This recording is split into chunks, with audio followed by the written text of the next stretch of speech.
Mesdames, Messieurs, vous regardez le grand journal sur For You Télévision. Au sommaire de cette édition d'information, RCA tentative d'assassinat contre représentant russe. Les populations manifestent et Bangui ouvre une enquête.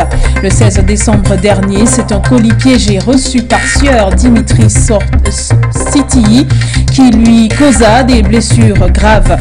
Le gouvernement, informé d'une telle exaction, a été saisi de stupeur et a ouvert une enquête. Pendant ce temps, dans les artères de Bangui, des populations manifestaient en soutien à la coopération RCA-Russie tout en montrant de la sympathie pour la victime. Toujours en une de cette édition d'information, on parle de Tunisie, élection législative, abstention record. L'opposition appelle au départ du président à Tunis malgré le référendum réussi du président Kais Saied. L'opposition reste ferme face à sa volonté de le voir quitter le pouvoir. Aux dernières élections législatives, une forte abstention a été constatée et pourtant celle-ci visait à renouveler le Parlement. Mesdames, Messieurs, voilà pour les titres. Bienvenue à cette édition d'information. Vous nous regardez sur nos différentes plateformes For You Media Africa, Facebook et YouTube. Nous écoutez sur la 80 For You Radio. On démarre avec l'actualité en République centrafricaine. Dimitri Sitii, le chef de la maison russe en République centrafricaine, a été victime d'une tentative d'assassinat. C'était le 16 décembre dernier. Il s'agit d'un colis piégé venant de la compagnie aérienne de transport de colis DHL. Un incident qui se produit juste au lendemain des bombardements de Bossangoa qui visaient également les FACA, mais aussi les plateformes de travail des alliés russes qui ont veut à la coopération RCA-Russie. Tentative de réponse dans cet élément signé noir. Qui en veut à la coopération RCA-Russie? C'est une question qui taraude depuis les esprits des uns et des autres. Ceci dû à l'explosion d'un colis piégé qu'a reçu le chef de la maison russe en République centrafricaine. En effet, le 16 décembre 2022, alors qu'il remplissait ses fonctions, le directeur général de la Maison de la Culture russe à Bangui, Dimitri Sitii, a reçu un colis piégé d'un destinataire non identifié par les soins de la compagnie aérienne internationale de transport de colis DHL.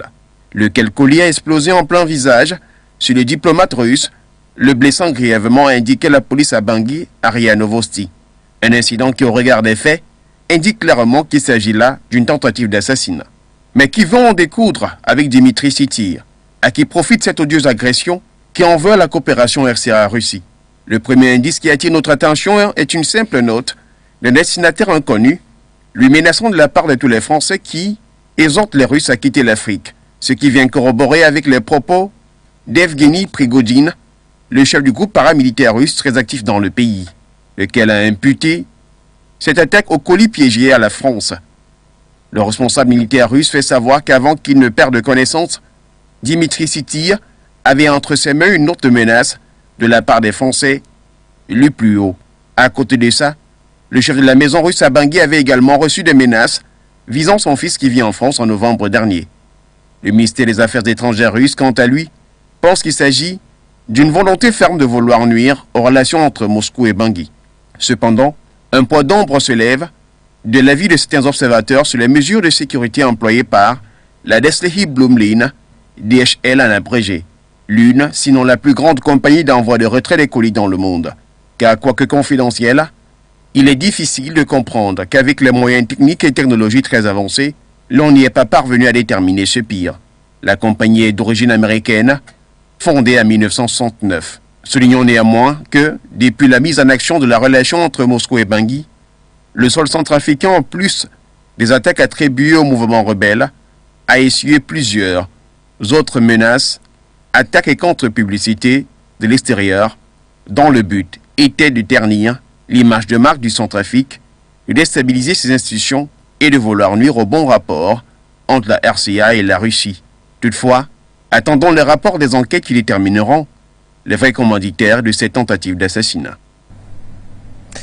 Et 2 jours après cette tentative d'assassinat au colis piégé, le gouvernement de Bangui, sans toutefois accuser qui que ce soit, est sorti de sa réserve en condamnant un tel acte et en annonçant l'ouverture d'une enquête pour désigner les coupables. Les détails sont contenus dans cet élément signé Assam Zili. La réaction du gouvernement centrafricain était attendue après l'attaque au colis piégé contre Dimitri Siti, le directeur général de la maison russe à Bangui. 2 jours après l'ignoble acte, le gouvernement centrafricain vient en communiqué à fermement condamner ce qu'il qualifie d'acte terroriste dirigé contre un haut responsable russe et donc contre la présence russe en Centrafrique. Bangui, qui a annoncé l'ouverture immédiate d'une enquête judiciaire, évoque une vaste campagne de déstabilisation du pays par les ennemis du peuple centrafricain et dont la dernière manœuvre est celle d'une explosion par colis piégé survenue le 16 décembre 2022 à Bangui. Du côté du ministère russe des Affaires étrangères, on parle d'un acte criminel dont l'objectif est de nuire au développement des relations amicales entre Moscou et Bangui. Pour Ergeni Prigojine, riche homme d'affaires et fondateur du groupe paramilitaire Wagner, l'auteur de cet acte n'est autre que la France. L'homme réputé être proche du Kremlin va plus loin et demande au ministère russe des Affaires étrangères de lancer une procédure pour déclarer la France comme État soutenant le terrorisme. L'entrepreneur russe a également fait savoir que la victime présumée, avant de perdre connaissance, avait lu une note accompagnant le colis qui disait « C'est pour toi de la part de tous les Français, les Russes ficheront le camp d'Afrique ». Fin de citation. Dimitri Siti est le directeur général du Centre culturel de la Fédération de Russie, ouvert à Bangui en 2021, pour permettre aux enfants et étudiants centrafricains de se familiariser avec la culture russe.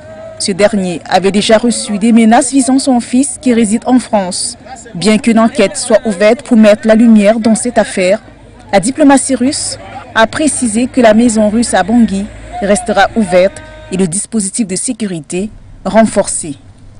Merci à Sam Zili. Et pendant ce temps, des manifestations se tenaient à Bangui ce 19 décembre 2022 en soutien à la coopération RCA-Russie, mais également en sympathie à la victime Dimitri Siti. D'ailleurs, pour rappel, celui-ci a eu droit à une évacuation sanitaire pour une meilleure prise en charge. Noira a suivi pour nous cette actualité. Je vous propose son reportage. Ils étaient des centaines de Banguissois qui ont arpenté les rues de Bangui en cette matinée du lundi 19 décembre 2022. Pancartes, affiches et autres, accompagnés des drapeaux russes à la main, ils sont venus témoigner de leur amitié et leur soutien à la Russie au lendemain de la tentative d'assassinat perpétrée contre Dimitri Siti, le chef de la maison russe en République centrafricaine, le 16 décembre 2022. Sur les supports communicationnels empruntés par la population de Bangui en soutien à la Russie, l'on pouvait lire « La Russie et la Centrafrique contre le nazisme. Bonne guérison à Dimitri » ou encore « Bon rétablissement à Dimitri. Dimitri reste en vie. Nous souhaitons bonne guérison au champion Dimitri. Merci Russie, etc. » À côté de ces messages d'encouragement, l'on pouvait également lire « Non aux terroristes français. Centrafrique debout, oui. Non à la France. Oui à la Russie. » ou tout simplement « Non aux Français. » Des messages pour ces derniers qui, au regard de 7 ans, se rapprochera d'un sentiment anti-français, mais alors qu'il n'en est rien. Car en effet, avant qu'il ne perde connaissance après l'explosion du colis piégé, le chef de la maison russe à Bangui, Dimitri Siti, détenait entre ses mains une note d'un destinataire non identifié, lui menaçant de la part de tous les Français, exhortant les Russes à quitter l'Afrique. Et à côté de cela, en novembre dernier, son fils vivant en France avait été victime d'une agression.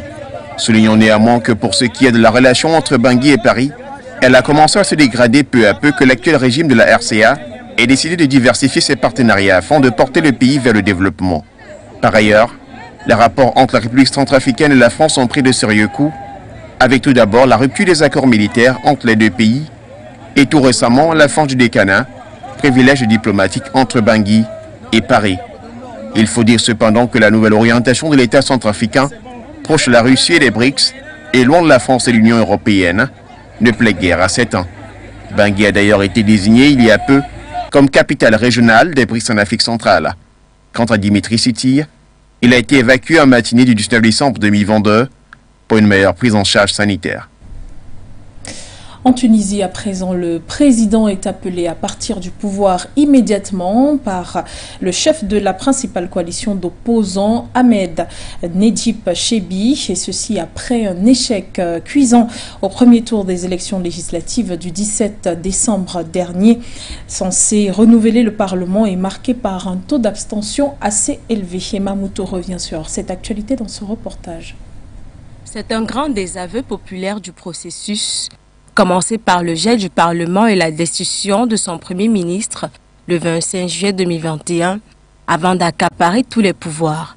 Cette élection montre que très peu de Tunisiens soutiennent le processus Saïd. C'est ce qu'a déclaré dimanche 18 décembre 2022 Ahmed Nedjib Chebi, président du Front de Salut National, dont fait partie le mouvement d'inspiration islamiste Ennahda, parti majoritaire au Parlement pendant les 10 ans qui ont suivi la révolution tunisienne de 2011, principal opposant du président tunisien Kais Saïd.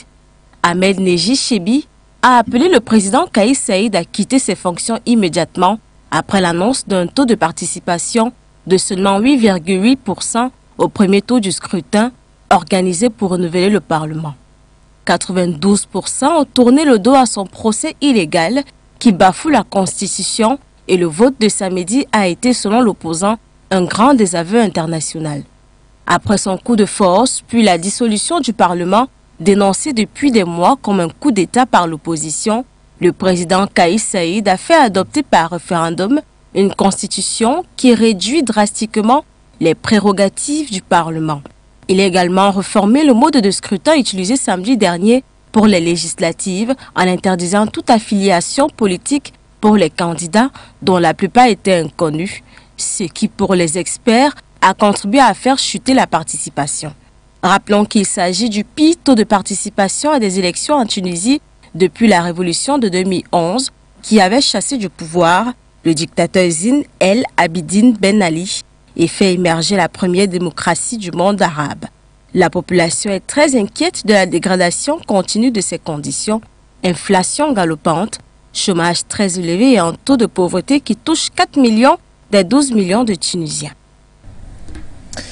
Et bonne nouvelle en Afrique du Sud, où nous faisons escale à présent pour parler du parti La Haute Cour, l'ANC, parti historique au pouvoir qui a renouvelé sa confiance ce 19 décembre 2022 au président Cyril Ramaphosa. Le mouvement lui fait donc confiance à nouveau pour diriger le pays. Ceci a été décidé lors du congrès réuni à Johannesburg. Ramaphosa Cyril, 70 ans, reste populaire auprès de l'opinion en dépit de ce scandale récent. Il a obtenu 2476 voix de délégués du Congrès national africain, ANC en abrégé, contre 1897 pour son unique concurrent, son ex-ministre de la Santé Zweli Mkhize, 66 ans, mis en cause l'an dernier dans un scandale de corruption à son tour. Ce vote largement en faveur du président ouvre la voie à un second mandat si l'ANC de plus en plus contesté sur fond de chômage et de crise énergétique sort vainqueur des élections générales de 2024. Et on parle à présent de loi migratoire. La justice britannique a jugé légal le projet d'expulser les migrants au Rwanda. Cet accord, signé en avril dernier, prévoit que le Rwanda accueille les migrants refusés par le Royaume-Uni sur son sol, alors qu'il est présenté comme un partenariat inédit et en matière de politique migratoire par l'ONU et une petite partie de l'opinion internationale. Kumabité pour nous a suivi cette actualité. La Haute Cour de Londres a jugé légal le projet hautement controversé du gouvernement britannique d'expulser vers le Rwanda les demandeurs d'asile arrivés illégalement au Royaume-Uni au moment où le nombre de traversées de la Manche par les migrants n'a jamais été aussi élevé. La dite Cour a conclu qu'il est légal pour le gouvernement de mettre en place des dispositions pour envoyer des demandeurs d'asile au Rwanda plutôt qu'au Royaume-Uni. Selon un résumé du jugement public par la Haute Cour britannique, celle-ci a estimé que les dispositions prévues par le gouvernement ne contreviennent pas à la Convention sur les réfugiés. En avril dernier, le gouvernement de Boris Johnson a conclu un accord avec Kigali pour cette décision. Une politique destinée à décourager les traversées de la Manche à bord des embarcations de fortune. La décision rendue publique le 19 décembre dernier portait sur le recours d'associations d'aide aux migrants comme ainsi que du service public. Le Haut Commissariat de l'Organisation des Nations Unies aux réfugiés était même intervenu dans le dossier, faisant valoir que les composantes minimum d'un système d'asile fiable et juste font défaut au Rwanda et quelle politique mènerait à de graves risques de violation de la Convention de l'Organisation des Nations Unies sur le statut des réfugiés.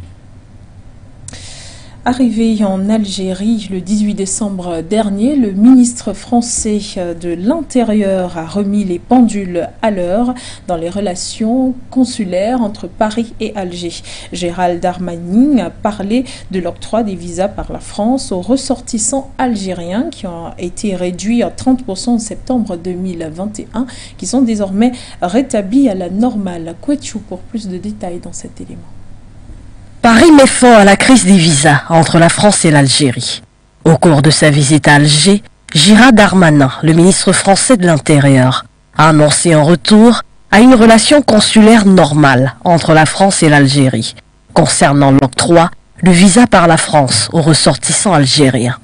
Nous avons eu un échange extrêmement important ce matin, important parce que cela permet aussi à la France de continuer de montrer sa grande volonté de coopération à la suite des échanges qui ont eu entre le président Tebboune et le président Macron, coopération en termes de sécurité, coopération en termes de sécurité civile, coopération aussi en termes de nos échanges entre nos deux pays. Nous avons d'ailleurs dit à la demande du président de la République française que depuis lundi dernier, nous avons repris, et nous avons décidé de le faire ensemble bien évidemment, une relation consulaire normale, celle qui préexistait avant l'épidémie du Covid-19, notamment de la relation sur les visas et d'échanges entre nos populations qui est à la hauteur de la relation amicale extrêmement forte et extrêmement spécifique entre la France et l'Algérie. Je remercie le président de la République algérienne pour son accueil, pour cet échange, et de l'accueil qu'il a pu avoir pour moi-même et ainsi que les directeurs généraux très nombreux qui m'ont accompagné ce dimanche. En protestation contre le refus d'Alger de réadmettre les Algériens expulsés de France en situation irrégulière, la France avait réduit les quotas de visa de ses anciennes colonies en Afrique du Nord de 30% pour la Tunisie et de 50% pour l'Algérie et le Maroc, dans l'espoir que ces pays rapatrient leurs citoyens vivant en France en qualité de migrants irréguliers. En rappel, cette normalisation de l'octroi de visa aux ressortissants algériens survient après celle de la Tunisie fin août et celle avec le Maroc annoncée le 16 décembre dernier par la chef de la diplomatie française, Catherine Colonna. Aux Pays-Bas, à présent, le Premier ministre Mark Rutte a présenté ses excuses et celles du gouvernement tout entier à La Haye. Ce 19 décembre 2022, des excuses officielles dans un discours pour le rôle de l'État néerlandais dans l'esclavage, qu'il a qualifié de crime contre l'humanité. Ce discours sur l'implication des Pays-Bas dans les 250 ans de traite d'êtres humains dans les anciennes colonies était très attendu. Au même moment, plusieurs de ces ministres étaient présents dans cette ancienne colonie pour discuter de la question avec les habitants. La volonté du gouvernement de présenter des excuses qui avaient fuité dans la presse néerlandaise en novembre dernier suscitait depuis plusieurs semaines une vive controverse aux Pays-Bas et outre-mer. Les organisations de commémoration de l'esclavage souhaitaient que ces excuses soient présentées le 1er juillet, date marquant les 150 ans de la fin de l'esclavage. Et on parle de sport à présent, notamment de Coupe du Monde Qatar 2022. La fermeture des rideaux pour la 22e édition de cette compétition sportive a eu lieu le 18 dernier au Qatar, à l'issue d'une finale ayant opposé l'Argentine de Lionel Messi à la France de Kylian Mbappé. Une rencontre qui a vu le sacre de l'Argentine au terme de la fatidique séance de tirs au but, 4-2. Retour sur les temps forts de cette extraordinaire finale dans cet élément Siningeni. D'un côté, le passé et le présent Lionel Messi et de l'autre, le présent et le futur Kylian Mbappé. La guerre des étoiles a tenu toutes ses promesses pour une finale qui reste gravée dans les mémoires collectives. La plus belle jamais vécue, l'une des plus belles en termes de rebondissement, de renversement de situation, de suspense et d'ascenseur émotionnel. Passé de 2-0 pour un 3 buts partout au terme des prolongations, l'équipe de France nous a régalé à tout point de vue. Kylian Mbappé, meilleur buteur, 8 réalisations plus que jamais dans l'histoire, aux côtés du Messi. C'est lui qui a dû attendre le départ de Diego Armando Maradona pour redonner le sourire à tout un peuple 36 ans après.